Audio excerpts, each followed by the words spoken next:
अच्छे लोगों के साथ हमेशा क्यों होता है बुरा? भगवत गीता में दिया है श्री कृष्ण ने इसका जवाब। अक्सर महसूस किया होगा कि जो लोग अच्छे काम करते हैं और हमेशा सबका अच्छा सोचते हैं, वो ही लोग जीवन में सबसे अधिक परेशान रहते हैं। वहीं जो लोग बुरे काम करते हैं वो अपना जीवन सुखी और चैन से जी रहे होते हैं। आपने अक्सर महसूस किया होगा कि जो लोग अच्छे काम करते हैं और हमेशा सबका अच्छा सोचते हैं, वो ही लोग जीवन में सबसे अधिक परेशान रहते हैं। वही लोग बुरे काम करते हैं, वो अपना जीवन खुशी और चैन से जी रहे होते हैं। अच्छे काम करने वालों को आखिर इतनी परीक्षा क्यों देनी पड़ती है, जबकि जो अधर्म की राह में हैं वो ही अधिकतर खुश रहते हैं और ज़िंदगी का लुत्फ़ उठा रहे होते हैं। अगर आपके मन में भी यही सवाल आया है तो आज हम आपको इसका जवाब देंगे। ये जवाब वो है जो भगवत गीता में लिखा हुआ है और श्री कृष्ण ने अर्जुन को दिया था। भगवत गीता में वर्णित कथा के अनुसार जब भी अर्जुन के मन में कोई दुविधा उत्पन्न होती थी तो वे श्री कृष्ण के पास पहुंच जाते थे।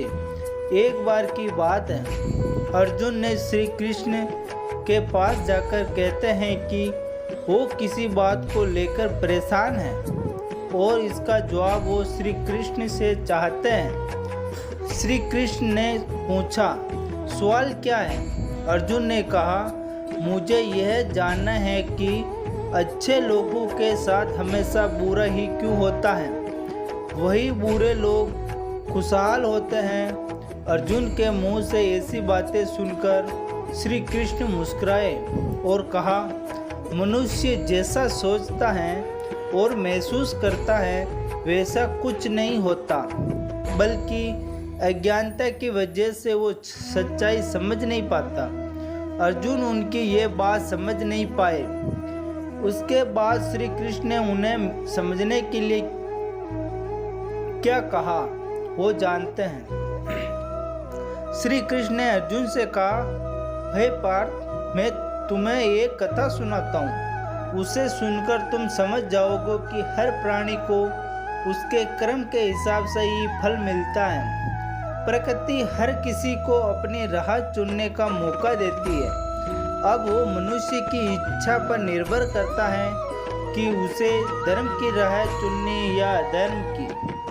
कथा शुरू करते हुए श्री कृष्ण ने कहा, एक नगर में दो पुरुष रहते थे। एक पुरुष व्यापारी था जिसके जीवन में धर्म की बहुत महत्ता थी। वह पूजा पाठ में यकीन रखता था। वह हर रोज मंदिर जाता था और दान धर्म भी करता और हर रोज भगवान की पूजा करता था। वही दूसरा पुरुष बिल्कुल विपरीत था। वह हर रोज मंदिर तो जाता था, लेकिन पूजा करने नहीं, बल्कि मंदिर के बाहर से जूते चप्पल चुराने। उसे दान और धर्म से कोई लेना देना नहीं था। समय बीतता गया और एक दिन बहुत जोर की बारिश हो रही थी। इस वजह से मंदिर में पुजारी के अलावा कोई नहीं था।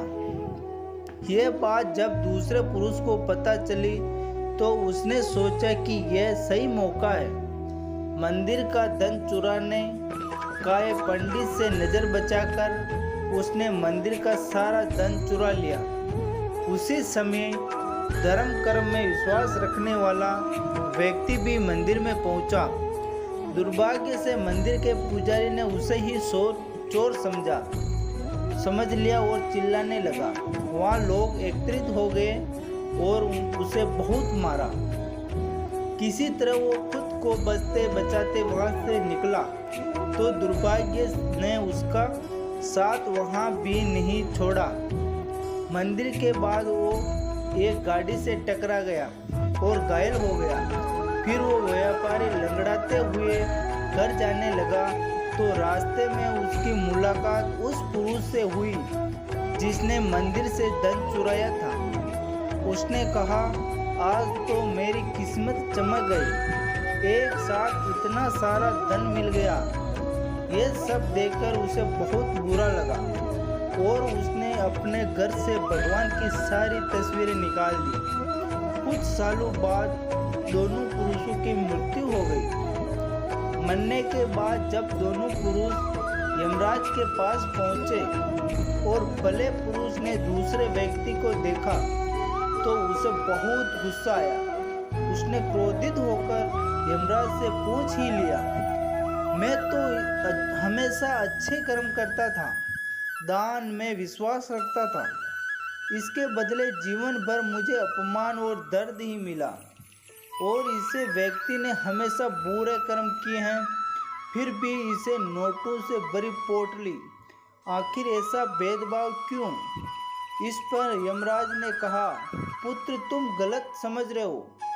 जिस दिन तुम्हारी गाड़ी से टक्कर हुई थी वो दिन तुम्हारे जीवन का आखिरी दिन था, परंतु तुम्हारे अच्छे कर्मों की वजह से तुम्हारी मौत सिर्फ एक छोटी सी चोट में बदल गई। तुम इस दुष्ट व्यक्ति के बारे में जानना चाहते हो? दरअसल इसके भाग्य में राजयोग था, मगर इसके कुकर्मों और अधर्म की वजह से वो सिर्फ एक छोटी सी धन की पोटली में बदल गया। कथा सुनाने के बाद श्री कृष्ण अर्जुन से कहते हैं, क्या अब तुम्हें तुम्हारे सवाल का जवाब मिल गया? ऐसा सोचना कि भगवान तुम्हारे कर्मों को नजरअंदाज कर रहे हैं, ये बिल्कुल भी सत्य नहीं।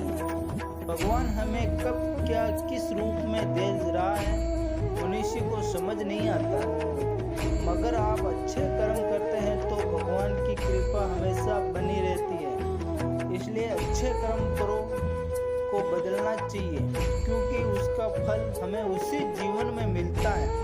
इसलिए मनुष्य का फर्ज है कि वो हमेशा अच्छे कर्म करता रहे, क्योंकि श्री कृष्ण ने गीता में भी बताया है कि किसी के द्वारा किया गया कर्म बेकार नहीं जाता, वह चाहे अच्छा हो या बुरा।